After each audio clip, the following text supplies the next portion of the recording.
We're hearing 600,000 barrels of oil a day increase. What are you hearing on the ground?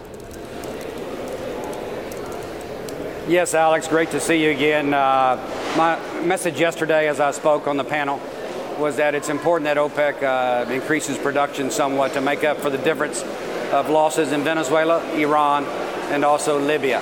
If they don't, we're going to see $100 oil or higher. And so that's an important message. Also, the fact that the Permian also is going to see pipeline constraints starting in September.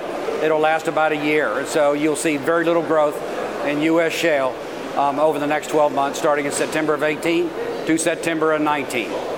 Yeah, and we're going to get to the Permian shut-ins in just a second.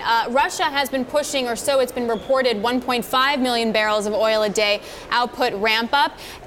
Do you feel like the members there are listening to the potential production constraints, and on a net basis, what will be the increase?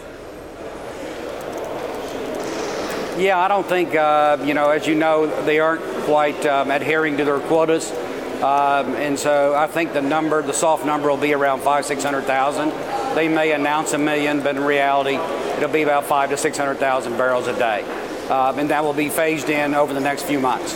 We're seeing oil prices take a little bit of a hit off by 1%, but it feels like the oil prices should actually be supported by that increase, because on a net level, we won't really see a big difference. What's your call, Scott? I think Brent is pretty close to a low, and I think Brent's at a low now, and we'll see Brent stay around between $73 and $80 for the rest of the year. And then next year it could be stronger, depending on how much supply they put in the marketplace, and also what happens in U.S. shale. Yeah, so let's get to U.S. shale, Scott. How big do you think the shut-ins in the Permian Basin are going to be? As I said yesterday, Alex, I think you'll see a combination of companies that will delay fracs. They'll build their frac bank.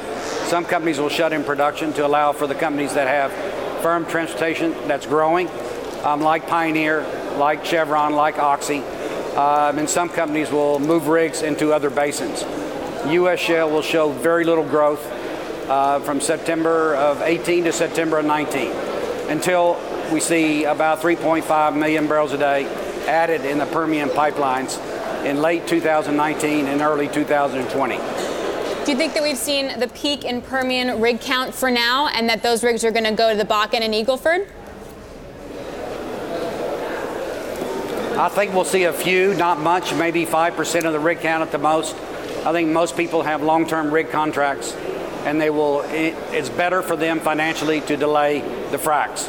The fracs are about 60% of the cost of the well, and so I think most people will drill the next 12 months and just not frac their wells.